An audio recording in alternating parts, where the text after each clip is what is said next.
Namami Buddhang, my homage to the Buddha. In this video, I would like to bring out the facts that contain in Jaliyasutta.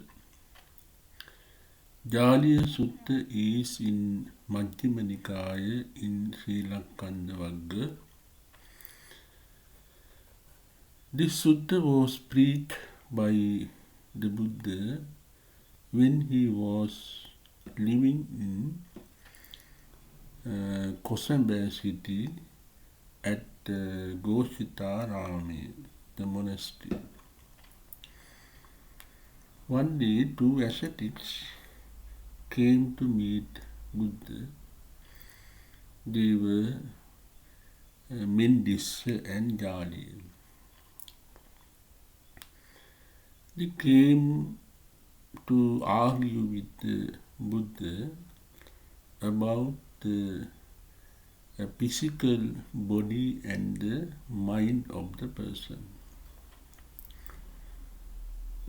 They argued and discussed in detail about the physical body and the mind. They wanted to know the Buddha's attitudes towards the physical body and the mind. In this sutta, the Buddha has explained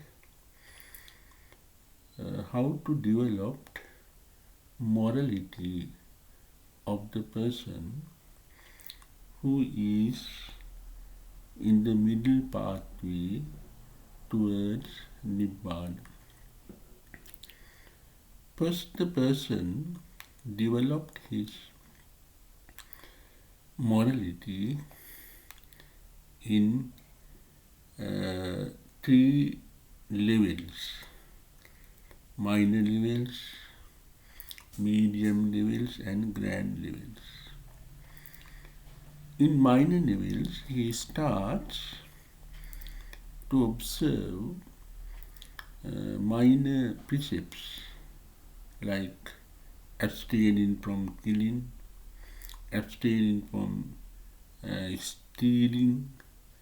In that way, he observes minor precepts. Then he developed his morality up to medium level, and he observes precepts and developed his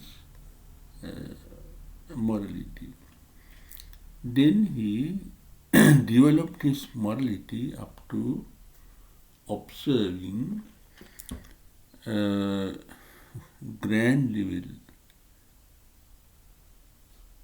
He practiced precepts in grand level. After developing his morality, he developed his faculties, indriya samvara, restraining faculties.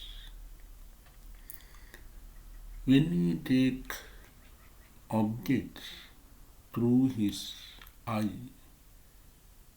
through his ear, nose, tongue, mind, he does not attach to the object. He does not form any thoughts. There is no attachment to the object. It is called sati, mindfulness. So he developed his mindfulness. Then he developed his mindfulness regarding the postures, going, standing, sitting, in that way. He paid his attention, and he does all those tasks regarding the four postures to keep his attention, to develop his mindfulness. When you fold his hands, when you fold his leg, when you fold his other parts of the body, he thinks the natural way, the nature of the action. In that way, he developed the mindfulness. To develop mindfulness, the person starts to practice anapanasati. That is breathing and inhaling. He keeps his attention on breathing and inhaling, anapanasati. And he developed his mindfulness because of his simple way of life. He satisfied with a few clothes. He satisfied with simple food. In that way, the person developed his mindfulness. After developing his mindfulness sati, he can avoid the five hindrances, kamacchanda, vyapada, teenamidda, uddhacca, kukucca, vicikicca. He feels like that his mind is free of five hindrances. The desire to have sensual pleasure, ill will, sloth and torpor, restlessness and repenting, and skepticism. He feels happiness just like the person who succeeded in his business after having bank loan, and after having settled the bank loan, he is in great happiness. Or when the person who is in the prison, when he was rescued from the prison, he feels happiness. When the person is going on awkward road without facilities, no water, no pure air, and lot of difficulties there. By overcoming lot of difficulties, the person enters the village with prosperity, food and other things. He feels happiness. In that way, when the person's mind is free of five hindrances, he feels happiness. Being in this happiness, he developed absorptions. He tried to achieve a first absorption, and second absorption, third absorption and fourth absorption.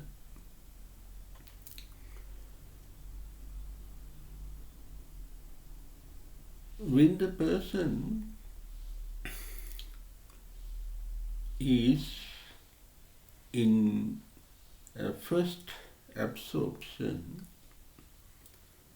he feels happiness, and the happiness that he feels all over his body. Then the Buddha asked ascetics, is it reasonable to say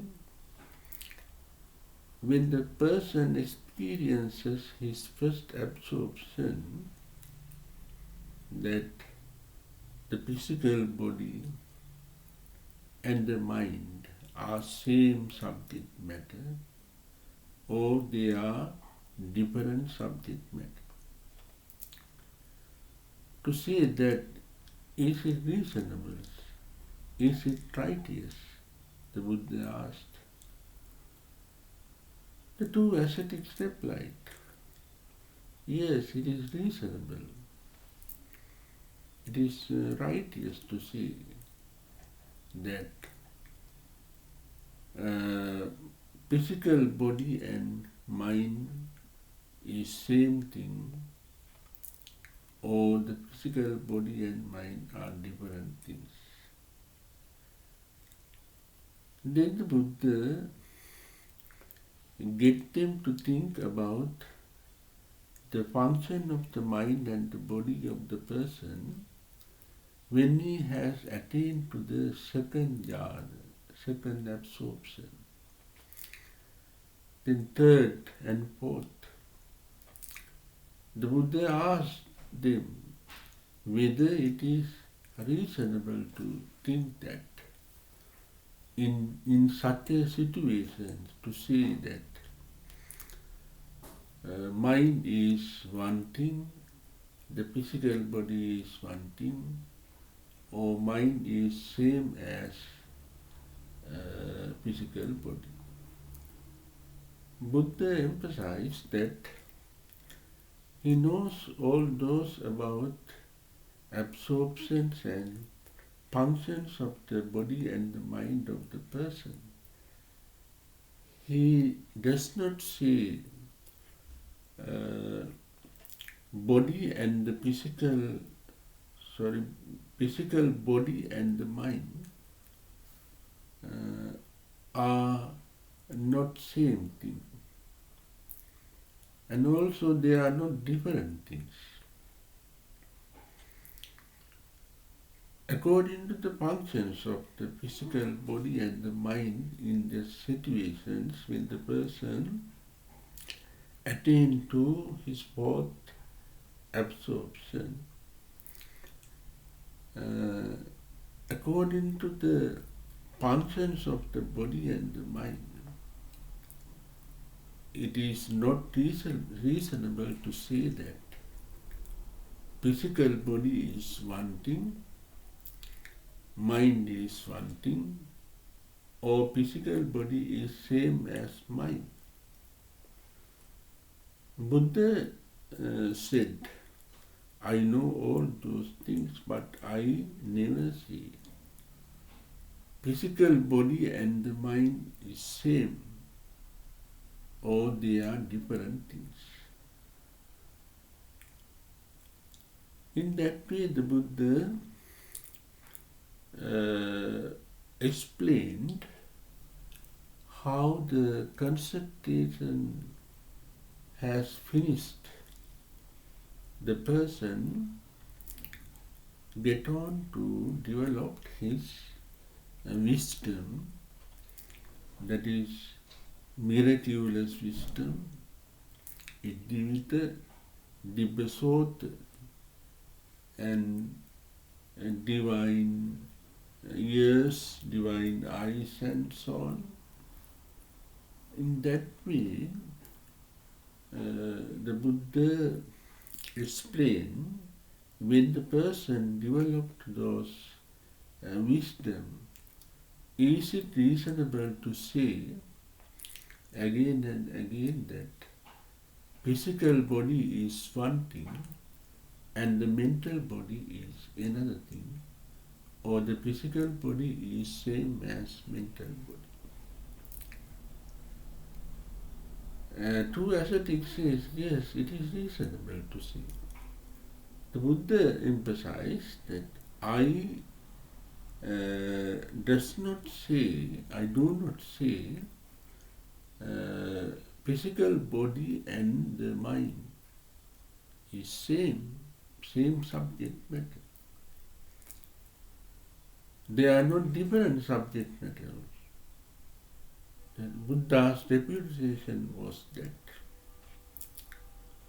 In that way, the Buddha explained how the person developed his Tutupapata jnana, Pubbye Nivasa Anusati jnana, and Asavaksekara jnana.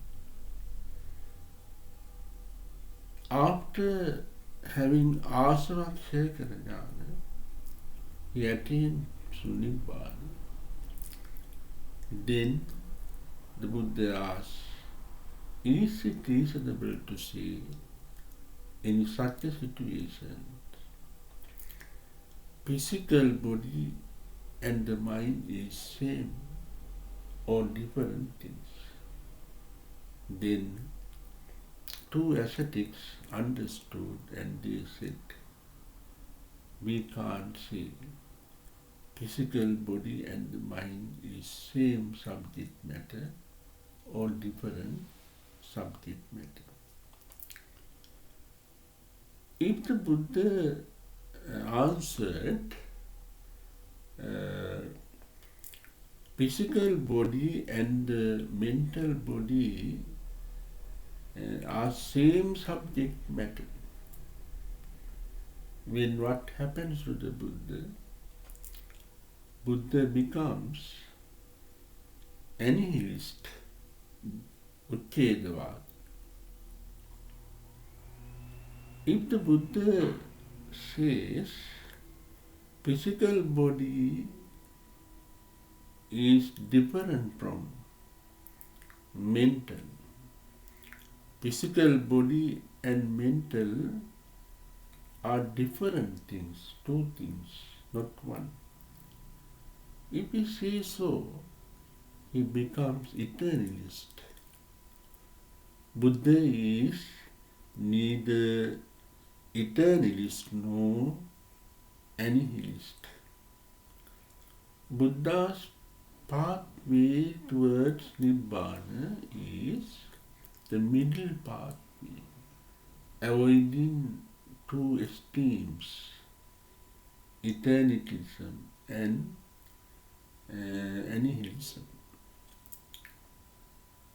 Buddha explained, well, then the two ascetics accepted the Buddha's word. They were very happy. Thank you very much for listening to me. Blessing of the triple gems be showered upon you.